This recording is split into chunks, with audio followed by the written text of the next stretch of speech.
Rock and roll. Great. Shall we start then? Sounds good. Okay, great.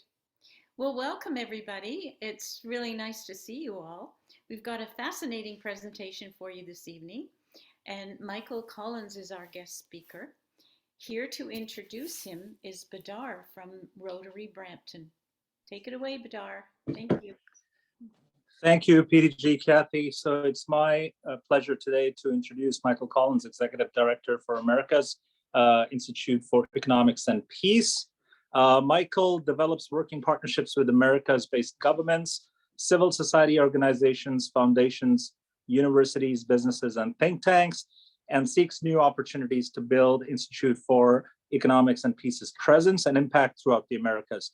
With particular focus on expanding the use of IEP's positive peace framework as a training tool and an evidence-based metric for peace-centric development. Before joining IEP, Michael oversaw educational, job creation, and economic development programs in emerging nations recovering from natural disasters, working frequently with communities affected by poverty and gang violence. Prior to pursuing a career in the nonprofit sector, Michael studied electromechanical engineering and worked in the construction industry. Over to you, Michael. That's excellent. Thank you very much, Badar, and thank you very much, Kathleen, for organizing. And we wanted to make this kind of sort of as informal as we can, especially because we're a kind of sort of an intimate group. At the same time, I mentioned to both Kathleen and Badar that I had some kind of sort of visuals that I thought may be able to kind of sort of help. So I will be running sort of a slideshow, but I mean, do feel free to interrupt. And if not, we're going to have a good chunk open for kind of sort of open discussion. Is it possible to kind of to sort of frame the conversation to perhaps get a quick raise of hands, either digitally or in real life, as to who may be familiar with the work of IEP or the IEP Rotary Partnership? Excellent.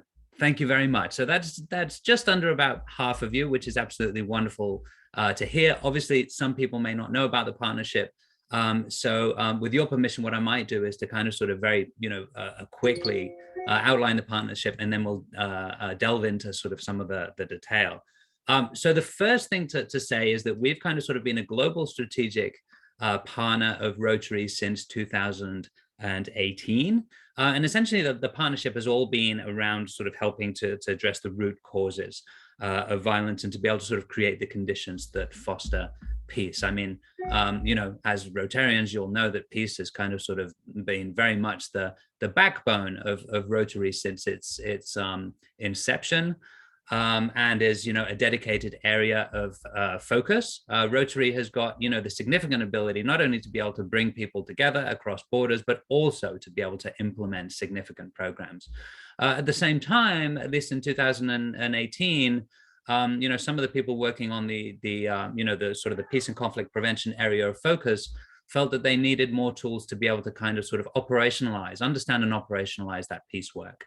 So IEP, which is the organization that I work for, what we do primarily is we do quantitative research around peace. And we, help sort of develop, or we sort of study peace and conflict. We try and understand try and develop a better understanding of those dynamics. And we're trying to develop these operational peace building frameworks. So this is what I'd like to tell you a tiny bit about today. I'm going to smush kind of 5 presentations into one. So it's going to be relatively fast paced. Please bear with me. But once again, there'll be ample time for questions at the very end. So let me just take it from the top here. Let's see. Slideshow. Excellent.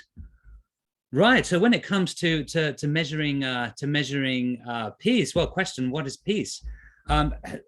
Kind of, I contend, and we can talk about it afterwards. Oftentimes, when we think about what it is that when we think about peace, actually, we're thinking of conflict most of the time, right? When we think about peace, when we think about peace building, we think about countries in conflict. We think about what needs to be fixed in places like Afghanistan, what needs to be done in the situation in the Ukraine, what needs to happen in Myanmar. So so things improve over there, right? Invariably, we tend to focus as a humanity on the negative, because we're trying to fix the problem. Our contention is that actually there are significant benefits to gain from looking at the most peaceful countries on Earth, right? If you want to sort of learn about the properties of light, for example, you wouldn't study only darkness, right? Or if you wanted to understood what led to a long and healthy life, you wouldn't necessarily study. My child's just crying. I'm just going to make sure that they're okay. I'll be back in 1 second. Yeah, I apologize.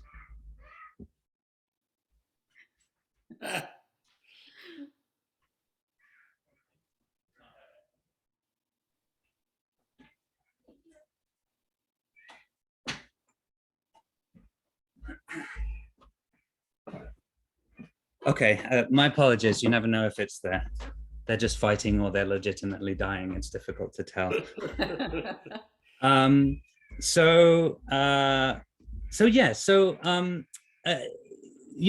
Once again, right, that kind of sort of element of we tend to focus on the negative, but we're missing out on the opportunity to be able to develop a deeper understanding. So we're essentially dedicated, right, to shifting the world's focus to peace as a positive, tangible, and achievable measure of human well-being and progress. And our sort of work has actually, it seems to have developed quite an appetite, right? It seems that there's a real appetite for understanding peace or developing a better understanding of peace. We're thankful that our research is used across the world in a variety of multilateral organizations and government settings in universities. We've got significant social media reach. And if you go to our website, we have all of our reports are available for free. There's a Positive Peace Academy that I'll tell you about that tell you a bit more about our research as well.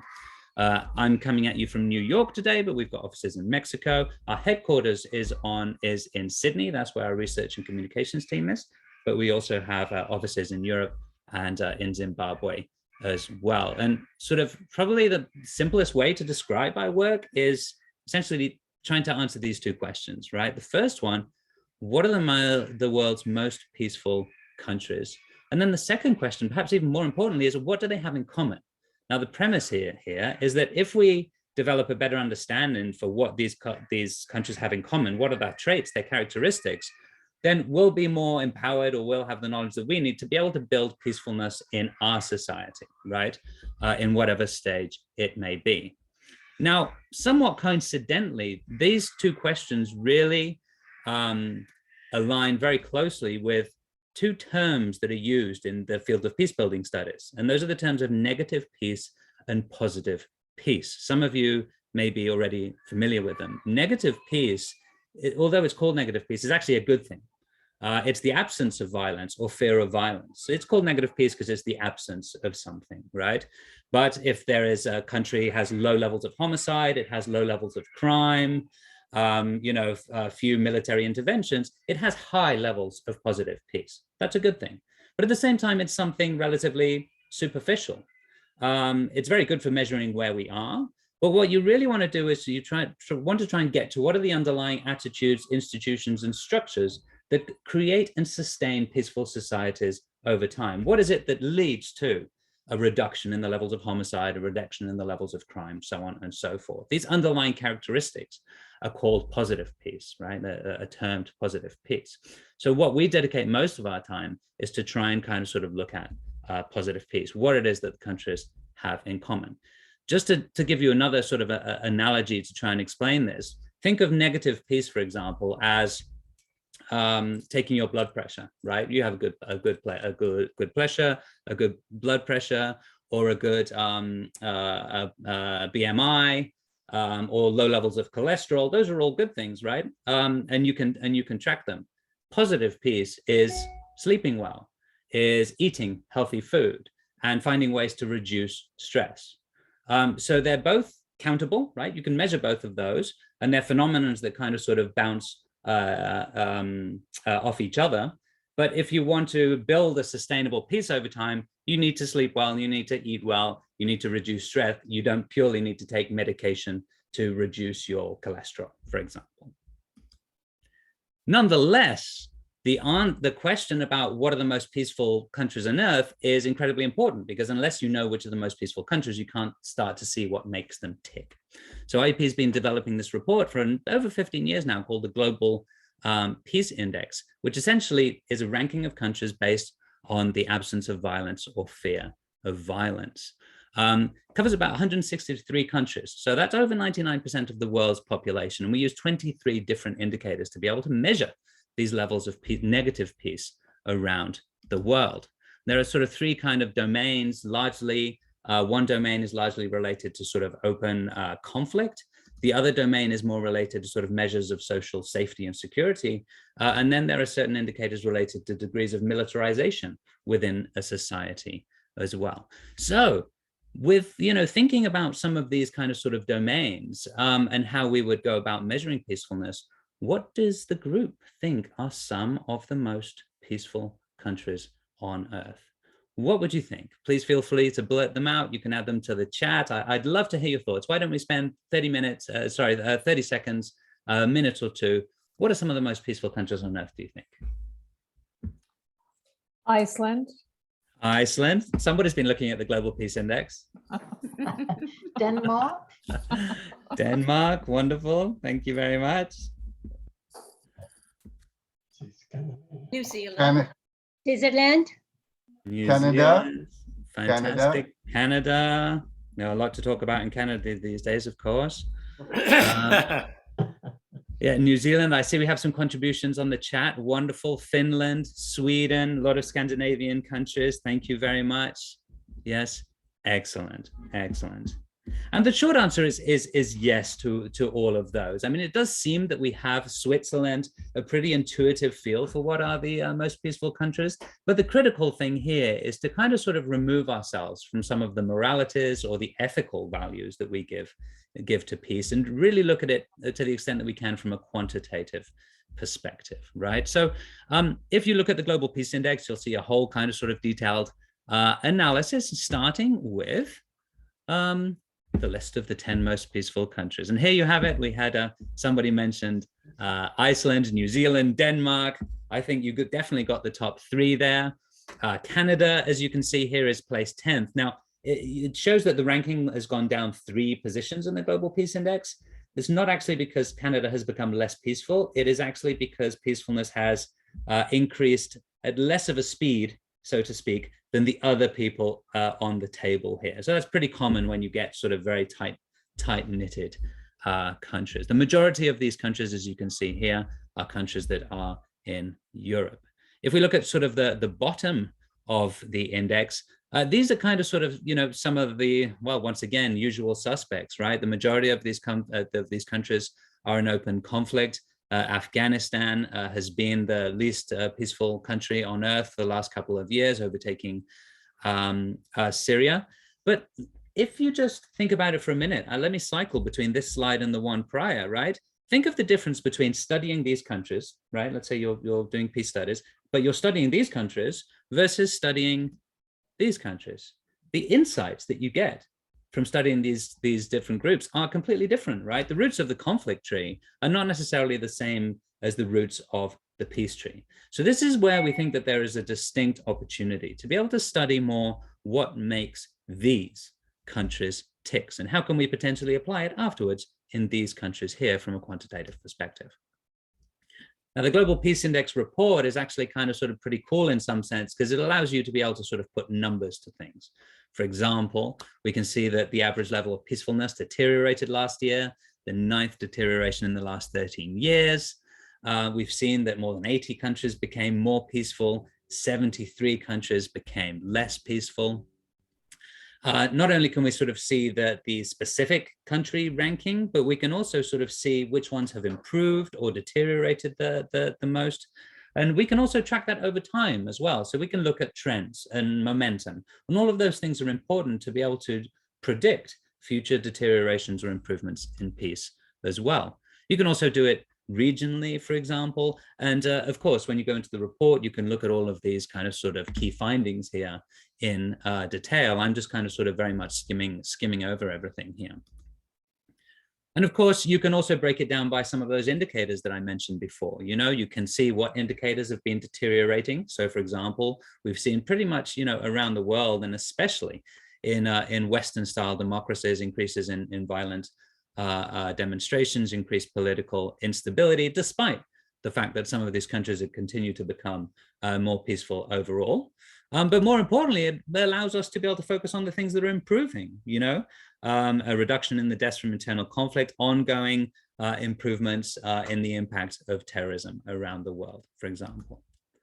So in kind of sort of summary, right, if we imagine the perfect state, the most peaceful state in the world, wouldn't have any police, wouldn't have any need for police, wouldn't have any need for jails, wouldn't have any crime, you can actually use that as the basis for measuring levels of negative peace around the world, right? This is what we track using the Global Peace Index. Now, how do we track positive peace, right? From a quantitative perspective, once again, trying to avoid kind of sort of a moral or an ethical perspective. Well, if we can take these sort of rankings that you see here on the left-hand side and think of it as, you know, a ranking of top 10 films or something like that, right? And then we can cross-reference that with over 25,000 socioeconomic and political and cultural data sets that we have access to be able to see what are the things that are improving on one side that then correlate with an improvement or a deterioration in peacefulness on the right-hand side. So for example, you know, let's say improvements in educational outcomes, right? Or economic opportunities, or you know, indicators in relation to human rights, whatever those may be, which are the things that change on one side that don't necessarily create, we don't talk about causality, but correlate with changes. Because if you can understand those patterns more and more, you can come to an understanding about what creates and sustains peace from a quantitative evidence base. So we do it primarily through statistical analysis and mathematical modeling. So none of this is really the opinion of the researchers that perform the work. So let me bring the question back to you again. What do you think are the characteristics of some of the most peaceful countries on earth? The ones that we saw here, the ones that you already had in your head. What are some of the things that makes them tick, and what are the things that make them more peaceful over time? I'd love to hear from you. Democracy. Democracy, excellent. Thank you very much. And let me tell you very quickly, when we overlap results from the Global Peace Index with democratic indexes, what we see is the most peaceful countries on earth tend to be democratic nations, and the least peaceful countries over time tend to be authoritarian regimes. And we can kind of sort of see that through the spectrum of all of the countries. So first answer, absolutely right. Yes, for sure. Any additional thoughts? Less poverty. Less poverty. Okay, absolutely wonderful. Yeah. Yeah, so you could say, you know, more opportunity, or potentially something like a more equitable distribution of resources, for example, right? Excellent, excellent. One more. Social safety nets. Social safety nets. Yes, that is actually being talked about a lot right now in UN circles. The Secretary General put out a report recently really emphasizing and sort of pushing for the development of universal social nets over the next 5 to 10 years. Excellent. Thank you very much. And once again, I mean, you know, there are never sort of any wrong answers to this, but you all hit the nail on the head. When we sort of look at these statistical correlations that exist, this is what we see. We see that the most peaceful countries on earth have, generally speaking, the 8 following characteristics. They've got a well-functioning government, right, that ensures the peaceful transition of power, ensures rule of law, and provides the adequate provision of public services. They have an equitable distribution of resources, for example, educational, economical resources, but also educational or health resources, for example. They have a free flow of information. Not only in terms of the quantity of information that people can receive, for example, access to the internet, but also the quality of that information as well. They have good relations with neighbors in the case of the neighboring, in the case of the sort of the nation state with neighboring countries. They have high levels of human capital. So the citizenry is educated, well-trained, has professional development opportunities, is employed and is productive. They have an acceptance of the rights of others, depending on the social norms that can relate to sexuality, to gender, to religion, to a variety of different practices. Low levels of corruption or perceived corruption, and a sound business environment too, whether that be sort of very large businesses, small businesses, formal or informal. And one of the things that we see is that these countries that have these sort of high levels of positive peace or are improving in all of these pillars over time also benefit for a variety of other things. Generally, they have higher or develop higher levels of per capita income, high levels of resilience to things like COVID-19 or political crisis. They've got better environmental outcomes. They've got higher measures of well-being, and they even perform a lot better on things like the Sustainable Development Goals, which some of you may be familiar with, but are kind of sort of some United Nations objectives for sustainable development around the world. Using these kind of sort of 8 pillars, and once again, using the sort of the data that's behind it, we can actually sort of develop a map, such as the one that you see here, which basically measures countries' levels of positive peace. So now we're changing from the concept of negative peace, which was purely about, okay, in which countries are there high levels of homicide and which ones are there not, simplifying greatly here, right? To something that is more tangible version of peace. Which are the countries where there are most educational opportunities? Which are the countries that have a more well-functioning government and a sound business environment and more acceptance of the rights of others and free flow of information, et cetera, et cetera. So as you can see here, Canada and the US do relatively well, although North America is the only region in the world in which positive peace has been deteriorating over the last decade, largely, if not entirely, in the United States, which has deteriorated significantly, but is nonetheless relatively high up globally. And as you can see here, you know, some of the countries with lower levels of positive peace, right, with lower levels of resilience, are these ones that you see here in the Sahel, Southern Africa, and also South Asia here as well. Now, Kathleen kind of sort of mentioned the ecological component and the climate related component. So I'd like to kind of sort of bring that up here, because one of the really interesting dynamics is in terms of things that are going to be happening in the next 20, 30 years, especially with regards to climate, for example, how is that going to impact nations with lower levels of resilience, right? Nations that perhaps right now are not in crisis, are perhaps not in conflict, but because of their low levels of positive peace, are likely or are more likely to deteriorate in peacefulness over the next 5 to 10 years. So something else that we've been doing is this Ecological Threat Register, another report, which I'm just going to skim over extremely quickly. But what it does is it kind of sort of combines ecological threats from now over the next 30 years, and it compares them to those underlying levels of social resilience to be able to identify which are the sort of the countries that we should potentially be focusing on, right, in terms of trying to build that resilience over time.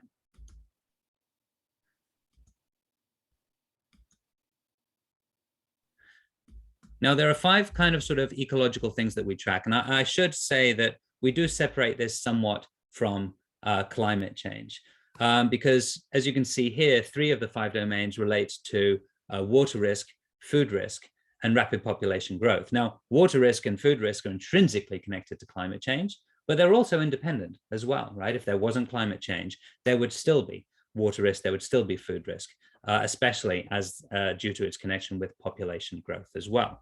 But perhaps more clearly related to climate change is things like natural disasters and temperature anomalies and droughts and floods, for example. So we also account for those as well. Now, if we look at it overall, and this is information that you can find in other reports as well, but we bring it all together here, food security has been significantly increasing since insecurity, since about 2015. It had been improving prior to that, and it rose significantly in 2020, and COVID-19 had a significant impact in that regard.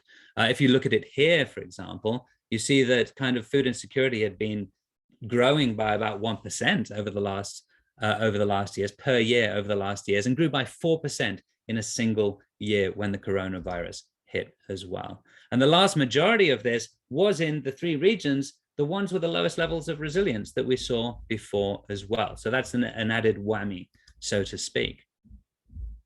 You know, if we look at what's going to be happening over the next 30 years, the number of food insecure people is going to be increasing significantly, over 40%, as you can see here, up to 3.4 billion people, essentially 1 billion people more over the next 30 years.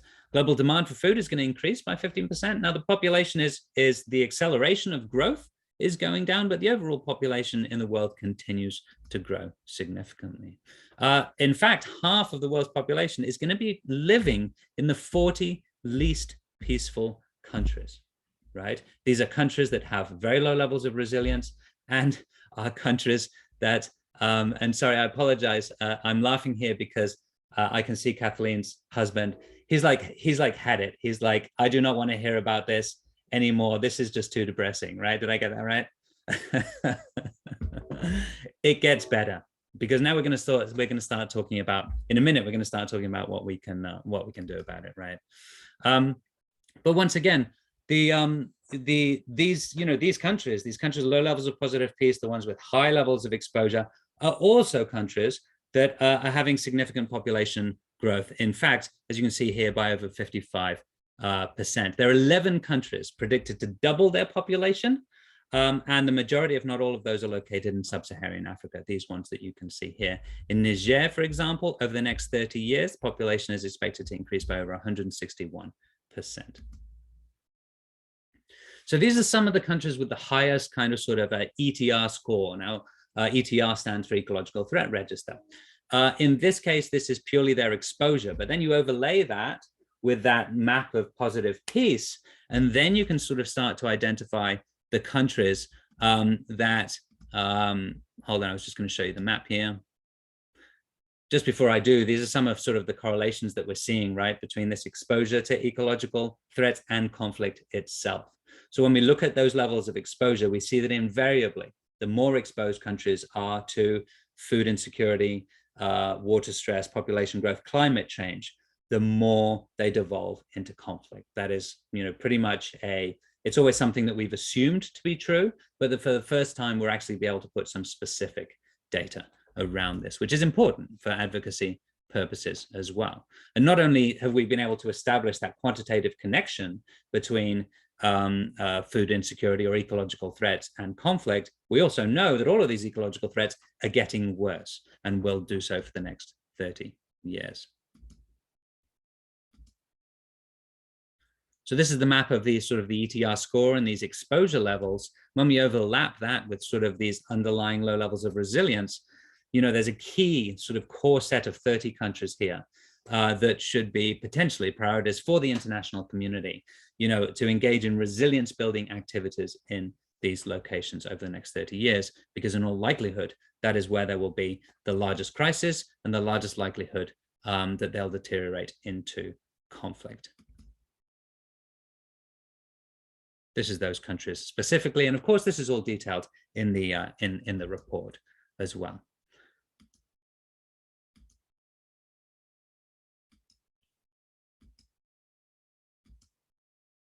Now, the last thing I wanted to do was to end on a down note. So it all gets better from here, I promise. The first thing the question I hope that you may be asking is, okay, well, this is all fine and dandy. I kind of sort of get the negative peace, positive peace thing. I obviously, I do understand the connection between ecological threats and conflict and climate change. What can I learn from this? What can I take from this? How can I help build peacefulness and, more specifically, positive peace? So I'd like to kind of sort of present and present a couple of ways in which this positive peace framework, and when I say positive peace framework, I'm referring essentially to these 8 pillars of positive peace here. Now, when we look at the research, there's a few interesting things that start to happen, right? Number one, what we see is that we see that positive peace as a thing is systemic. Countries that improve most in peacefulness over time and become more resilient to crisis do so by making small improvements in all pillars simultaneously, as opposed to making a large improvement in one pillar. In fact, sometimes a large improvement in one pillar can lead to negative impacts. They're all interconnected, they're interdependent, they're interrelated.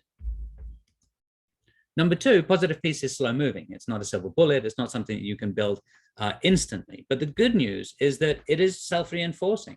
So as positive peace improves over time in a country, in a community, in a family, it becomes easier and easier to build. The third thing that we see is that it is contextual. This framework, the positive peace framework, we have found universal application for, but a well-functioning government in one culture is not the same kind of government as another one, right? It's deeply connected to the social norms. And this is why I kind of sort of gave caveats to the acceptance of the rights of others, because different societies are at different stages, have different beliefs. So, what we would deem to be acceptance of the rights of others in Canada or the United States would not necessarily be the same in another location. These are relational, they're contextual, they're not necessarily universal. And then lastly, and perhaps most importantly, positive peace is interlinked. Now, what do I mean? What I mean to say is that, for example, IEP measures positive peace at the nation state level, but throw a bunch of those nations together and you could measure positive peace at the international community, right? And you could even do so for planetary purposes as well. But probably more as it pertains to Rotary, inside every nation, cities, their towns, their social groups, there's families, where you can build positive peace as well. And more importantly, just like with any form of physical system, all of these systems and subsystems are connected with each other. In other words, if you can build positive peace within your social group, build positive peace within your community, not only do you build positive peace there, but you stand to build positive peace in larger systems over time. So from the macro to the micro, what does something like positive peace and this positive peace framework that you saw here applied nationally, internationally, how can it be used for a Rotary Club project, for example, right? And this is just kind of sort of one application that we'd kind of like to present. This is a literacy program that happened in 2018, 2019. This one was with in Uganda with Rotary Club of Kampala, where a Rotarian called Jude Kukuba had been running a literacy program for about 3 years, aimed at improving student conditions, enrollment rates, and academic performance, but it hadn't been too successful. They decided to kind of sort of look at the project through the lens of positive peace, so to speak, using the pillars, each one of these pillars, as a kind of sort of a lens to look at their project to see if they'd been taking into account all of these different things that contribute to higher levels of peacefulness, in this case, inside the community, inside the school. So, for example, thinking about how the project could potentially contribute to a more well-functioning government. Locally, a well-functioning government, we're not talking about the parliament. What we're talking about in this case, for example, is the school council, right? This would be the equivalent of a well-functioning government in this particular system that we're looking at, that we're trying to build positive peace in.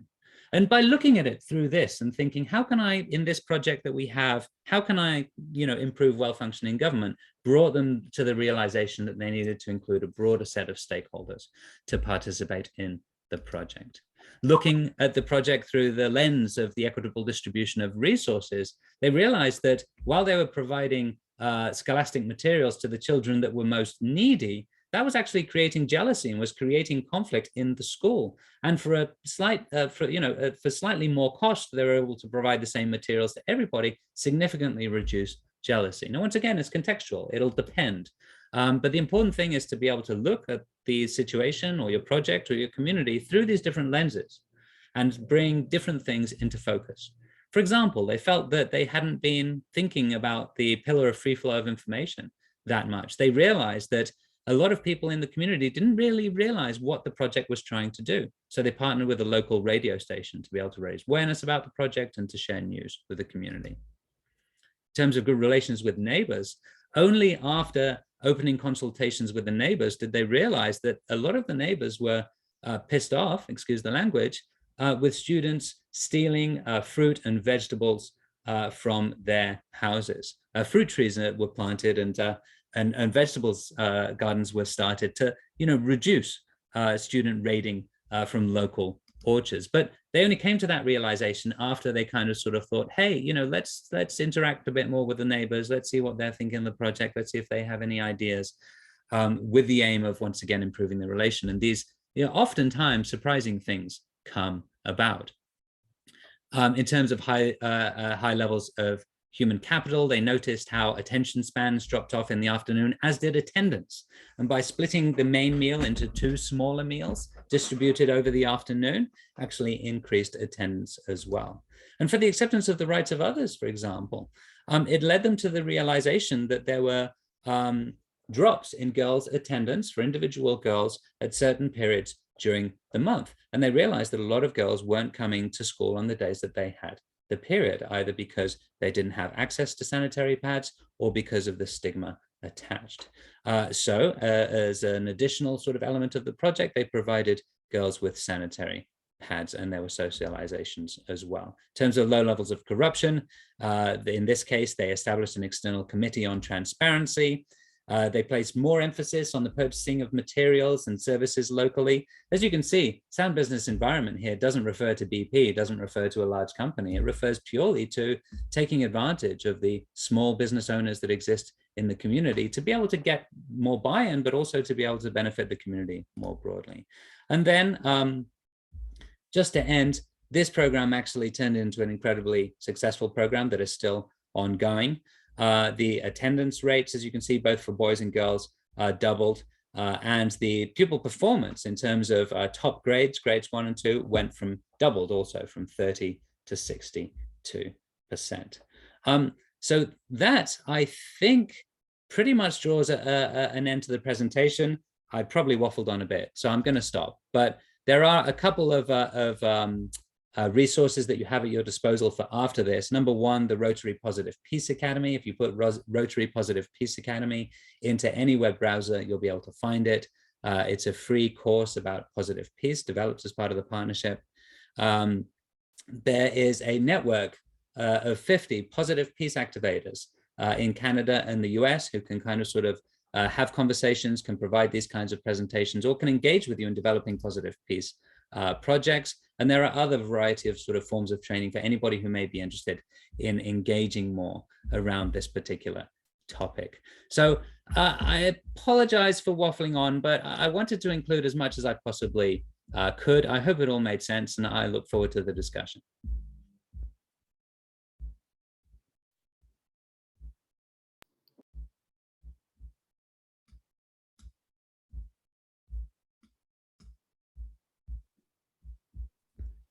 It looks like Badar wants to ask a question. Go ahead, Badar. So a comment in the question, this is fantastic information, Michael. And of course, when you first look at it, while it makes a lot of intuitive sense, it's quite complex and it's quite engaging. Every single one of those 8 aspects of preconditions required to build positive peace requires a lot of concentration and a lot of effort. So in your opinion, from a Rotary's perspective, do we tackle each single aspect individually?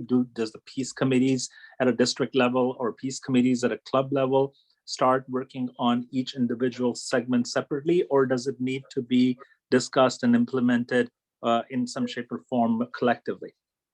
It's a really good question, and you know, the simple answer, not the simple answer, but the answer from our perspective is all of the above, Badar. So, for example, right, let's say that you know, you're sort of evaluating the situation in your community, and you're having group sit downs, either as a Rotary club or perhaps a broader one with the community as well. And you're kind of sort of taking it each pillar by pillar, and you're identifying particular weaknesses or needs, or alternatively strengths in each pillar, right? That enables you to develop this kind of sort of positive peace mapping of your community. Now, you then may decide, or you may realize that there is a distinct gap in the equivalent of a sound business environment in your community, for example. So the Rotary Club decides to engage in developing a project specifically around that pillar, right? And that is absolutely fine. In fact, that's what we want, right? But once again, what we're doing is we're focusing on one pillar because we see that the other pillars are kind of being covered. So what we're trying to do is we're trying to create a balance still in all of those pillars, right? Nonetheless, one of the interesting opportunities is to then be able to apply the positive peace pillars again on top of that. In other words, you say, okay, well, I'm going to develop a project for a sound business environment.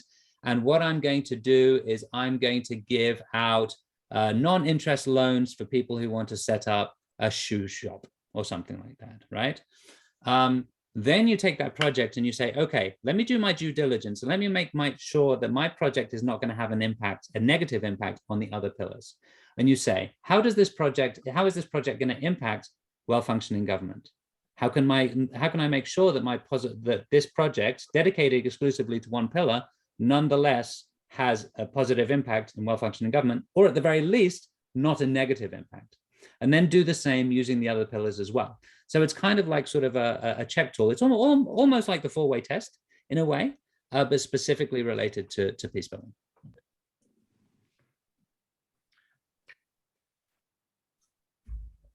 Noel has a question.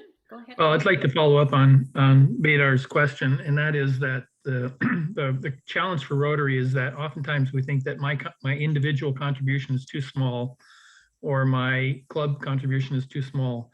Can you comment a little bit about what is the cumulative impact of Rotary International? You know, the 12 or whatever million members we have and thousands of clubs on peace globally. Yeah, absolutely. Well, you know, we haven't done that analysis from a quantitative perspective. I definitely would have liked to. I mean, if you think of not only, you know, of everything that it's done, I think it's phenomenal. We'd always speak about correlation rather than causality again, right? Because these things are complex and many other things come into play. I mean, what I can say is that at least over the length of the partnership, positive peace and peace building has, you know, become a lot more operational than it was. We're still trying to the partnership is relatively young, so we're still trying to assess what that overall impact is. But you know, the variety of ways in which, and what I showed you today is just one example of a Rotary project, but there are a number of different Rotary projects that have applied to positive peace framework. Just today, we were talking about one, for example, in the city of Culiacan in Mexico. Culiacan is the city, is the hometown of El Chapo and the Sinaloa cartel.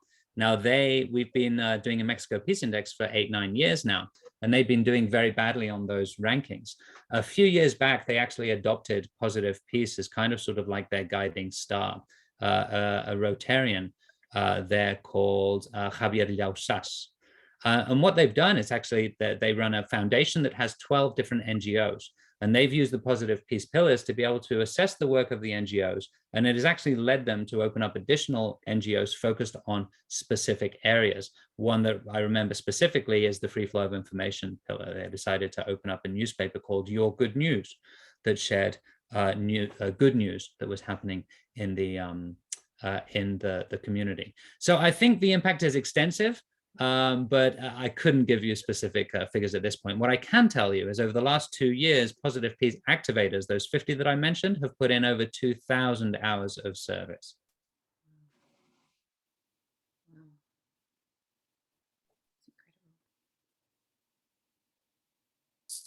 Anyone? Oh, there we go, Bob.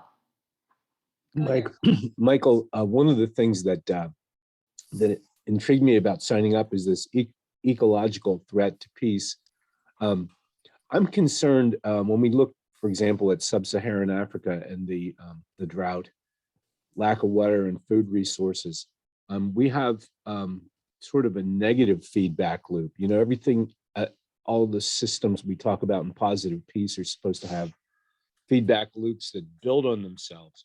But that can go negative too. The question is, what's the point of no return in sub-Saharan Africa?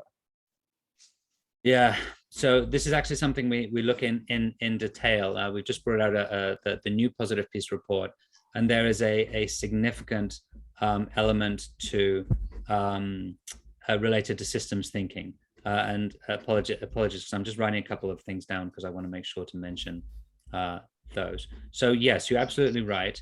We talked about these sort of feedback loops or these virtual cycles about positive peace being reinforcing, but the opposite is absolutely true as well. That's when we call about we talk about the violence trap, and we call those attractor basins. And there's a variety of different kind of sort of things that come into play. Some of them relatively complex. For example, two societies could have similar levels of positive peace, but because of their history and what we call their path dependency, they can actually sort of end up, so to speak, in different, rankings, or have different, levels of deterioration or improvement in peacefulness. So those elements are complex, but on the whole, yes, you can have these negative feedback loops, and that is exactly what's happening in these locations and others. You've got to a situation in which ecological degradation or food insecurity leads to communal tensions, which leads to conflict, which weakens institutions. Those institutions are then less able to deliver public services or to maintain or to improve levels of food security. That creates tensions, that creates conflict, and round and round again we go. When it comes to critical positive peace interventions, and once again recognizing that this is to do it sustainably, it takes a while, and also you need to focus on all the pillars. Nonetheless, when we look at sort of some of the pillars that are perhaps most important to tickle, so to speak, a well-functioning government and low levels of corruption are probably the two most important ones. But the reason we don't emphasize that is because oftentimes an overemphasis on those leads once again to negative impacts in other elements as well. So you need to be careful with that approach. But that would probably be, the security and the rule of law component is pretty primordial in some of those circumstances, providing that you're continuing to work on everything else in the background. Thank you, Michael. We've got 4 more questions. Nagwa, if you can unmute, could you go ahead, please? Yes. Thank you. Thank you, Michael. It's a very informative presentation. And my question goes around equity and inclusion.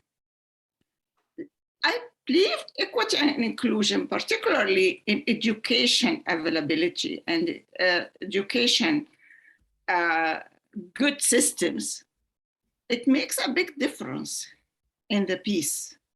So what is it? Could be a kind of a pillar to include in the index, or you probably include it, but I haven't heard it yet. Yeah, no, well, thank you for the question. I mean, I'd say that broadly is kind of sort of across 3 pillars, right? I think the most immediate one is high levels of human capital. That doesn't refer to high levels of income. What it actually refers to is in terms of skills and knowledge, right? So educational and economic opportunities that then translate into other pillars, such as equitable distribution of resources, and by extension, the acceptance of the rights of others as well. But just summarizing your question, yes, absolutely. Inclusion, equity and inclusion are critical elements to positive peace in a variety of different pillars. Thank you. Thank you. Ian, go ahead with your question, please. Thank you very much. And Michael, thank you very much. The one thing that I found lacking in my own search for peace was, as a Rotarian, quote unquote, I didn't know a damn thing what was going on. And certainly through Rotary's educational platform and the IEP's educational window there, it certainly opened my eyes to what is out there and how best to transfer what I learned to other Rotarians in my district, which is to the east. But I was looking at the ETR, and even as a professor, that's dense material. Is there, to use the vernacular, an executive summary? Granted, there is an executive summary that would make it easier for us to share this information and how important it is to us as Rotarians and our districts as Canadian Rotarians, and how we can carry that across our platforms. Mm-hmm. So our thoughts have always revolved around the positive peace framework. Now, I'm not referring to the research here. You know, we tend to kind of sort of stress the research, probably ad nauseum, But that is to kind of sort of reinforce that we're not just making the positive peace framework up. It's not that something that we pulled out of our sleeves. It's not based on our opinions or our moral values or moral judgments. I mean, we all have those, but the idea is that this, that by sharing the research, we provide you with enough confidence to use the positive peace framework as a practical peace building tool. Because think of it this way, Ian. If you forget about the first 40 minutes or however long it was that I spoke before I got to sort of the positive peace pillars, right? And let's just say for a moment that you trusted that what I was saying about the pillars was true. It would only be that pillar, that framework, right? Those pillars of positive peace that you would actually need to become an effective peace builder, to become a better peace builder. The important thing about the positive peace framework also is that it's a do no harm approach. There is nothing wrong that you can do by looking at your project from a variety of different perspectives. That can only bring good. So I would say, providing that you're willing to kind of sort of take that leap of faith, so to speak, that the pillars of positive peace can be the central component, not only of teaching it, but also applying it practically as well. Thank you. Thank you. Thank you. Ingrid, your turn. Great, thanks, Kathleen. First of all, Michael, thank you. I really appreciated your informative presentation tonight. I'm coming in from Western Canada, District 5370, and I'm very interested in peace education involving youth in particular. We've started some conversations with our local university and also some other institutions here in our capital region. I'd like to know if you have any examples that you could provide or information of districts that come to your mind who have been successful with positive peace projects involving youth. I can tell you one in Calgary. Now, this is still in the planning stage, and I'm trying to look up as we speak what the actual district is, because I'd be super happy to put you in touch. Calgary is 5360. 5360. Yes, that's absolutely right. Rick Isted from. So this was a Rotarian that contacted us after a similar information session like this, and we started talking. And some of you may be familiar with the Adventures Inn. Does that ring a bell? So there's this set of programs within Rotary Canada specifically called Adventures Inn. It can be Adventures in Human Rights, Adventures in Technology, Adventures in. And what they do is they provide kind of sort of workshops for selected youth, and they spend 5 days undergoing training, and then there is a visit to the United Nations, for example, or a visit to some renowned technical college or something like that. So that is actually something that we're planning for the summer with that district. We'd be very happy to either put you in touch or to reproduce something similar for engaging youth around the pillars of positive peace. Now, some of these activators that I noted before, and one example I can give you is Patricia Schaefer, who's the executive of New Gen Peace Builders, which is a peace building organization in the United States. She uses positive peace and peace education in schools and has transmitted that to educators who are using it in their curriculum. And right now there are students in US history, for example, that are using the positive peace pillars to be able to look at how legislation in the United States has been constructed over time. So from the Articles of Incorporation through the Constitution to sort of Supreme Court decisions, looking at all of those elements through the lens of positive peace to be able to see how the country had progressed, what pillars are strengthening, what pillars are potentially weak, and looking at it from that perspective as well. There have been other Rotarians that have used the pillars of positive peace to be able to look at things like heat islands, districts or schools that don't have air conditioning, for example, right? Because they don't have a lot of school budget, and the impact that has on education as well. Or also things like food security, for example. So, you can pretty much take, providing that you're focused on a specific social system, independently of the size that may be, rather than just a broad sort of theme or topic. And it can be food security, but, make sure that you have a good border for the system that you're trying to impact. You can pretty much apply it in any circumstance. Thanks, Michael. Thank you for your question, Ingrid, and thank you for joining us. I like your peace pole in the background. Very nice. Oh, my very own peace pole. Good. That's lovely. Leanti, please go ahead. Michael, thank you very much for your presentation. It's very insightful information and a lot. Yeah, too much. I'm sorry. But, you know, one thing I'm thinking about was just, you were talking about it is slow moving. It is long-term things that we do. So working on those 8 pillars is not something that you do in 6 months or a year. Mhm. So what I'm just thinking is the challenge that we have as we work in various different locations in the world with our projects and so on, that we do have a challenge that we normally try to have impact on various areas, but that we don't have prolonged impact necessarily, you know, in the same area. So, but I think what I hear is that we need to somehow figure out how to have that longevity, like that working maybe longer term in an area to have an impact. So I just want to, you know, what's your experience? And like you had that really good example, was it in Uganda?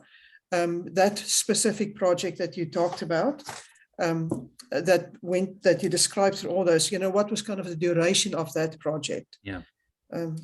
So the duration of that project, well, I mean, that project is still ongoing, but the actual kind of sort of those impacts that you saw were actually over a period of 2 years. You know, in some respects, the smaller the system, so to speak, we're you know, talking about a school here, potentially, you know, the quicker you can sort of see the actual impact. There's a couple of things I'd say, right? I mean, sure, you know, to the extent that you can develop a longer project, I think that you stand not only more opportunity to have an impact, but also to track that impact, right? At the same time, a short project, even something like a training or a conversation like this, right, can have that impact over time, and you are planting those seeds, right? Now, I can't pretend, for example, that any conversation that our conversation today is going to be linked to any future positive peace impact that you may have sometime in the future, right? But the element related to positive peace is because it's based on an evidence base, because it's been derived statistically, it is known, and this is why once again we emphasize the research so much. It is known that if you build peace in this way, it is known that if you find ways, independently of how little you can do, whatever approach you take is one that balances all of the pillars, and you're making sure that you're not having an effect in any of the pillars, you know that you are building peace, right? So to a certain extent, you're not required as much to track your 1-year project, what's the impact in 10 years, because you already know that project, providing that you sort of follow the process, is building positive peace, right? And bear in mind also that no matter how dedicated you are, Lianti, the connecting the 10 impacts that happen in 10 years to a project that you've done now, even if you dedicate time to do it, the longer time goes by, the less you're going to be able to connect to that. By the time you get to the point where there is actually a difference, speaking about the fact that it was you that caused it is probably almost irresponsible at that time, right? So the best, from our perspective at least, is to take comfort in knowing that the positive peace framework is a demonstrated tool, and once again that it's a do no harm approach, and taking not solace, but leveraging that strength in the best possible way. Okay, no, thank you. So it's really actually a really good guiding principles, and maybe like a checklist for us as we embark on certain projects. Yes, and how do we structure that? There is a checklist that if I can, I'll put it in the chat, and if not, I'll send it immediately after. It's developed by a Rotarian in Colombia. It's called the Positive Peace Checklist. Yeah. Number 1, have you made sure to include all members of the community? Number 2, have you made sure that when you're purchasing your materials, you're buying them, as close as possible, and take it? Relatively simple questions that many of us will have already thought of, but perhaps some that we have not. And that's what it's all about, creating balance. Now, the reason we don't share that more broadly is because it's not so much about what we think, but oftentimes about what the community thinks. And, there's this kind of fear that if we just provide something like a checklist, people are going to go around going like, okay, ding, ding, ding, ding, ding, and not necessarily listening to what the true needs are. But I think given the way the conversation has gone, I'd be delighted to share that checklist with you. Thank you. Thank you, Leonti. Thank you, Michael. Michael, do you have a time for a couple of more questions? Sure, absolutely. Okay, Badar? Okay, so two questions actually. So from your own introduction, Michael, it's obvious that this sort of effort requires multi-stakeholder approach. We've got 48 clubs in our district alone. If I, from Rotary Club of Brampton, wanted to engage multiple stakeholders in Brampton alone, so we've got 3 post-secondary education institutions, we've got a chamber, we've got politicians. Are you available to join Rotarians from different clubs to do a similar presentation to multiple stakeholders in our individual communities? Yes, of course, absolutely. And if not myself, there'll be a positive peace activator close by who could potentially do it in person. Okay, and second question, the countries that have been identified as hotspots. Yes. I am assuming we're having similar dialogue with Rotarians in those countries. Is that fair?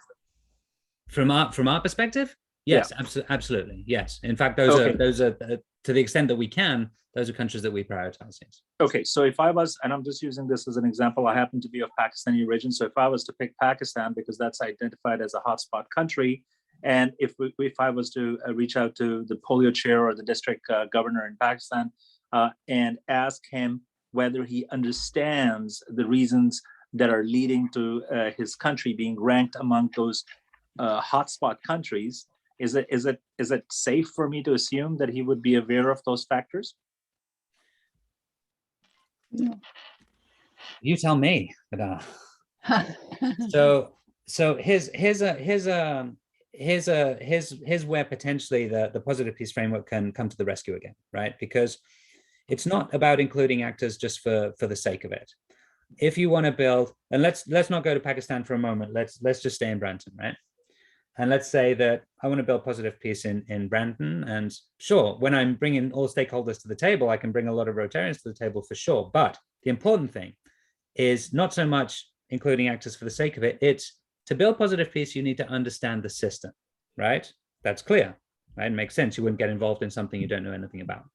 Now, when you look at the 8 pillars, there are kind of 8 different sort of qualities or flavors to that system.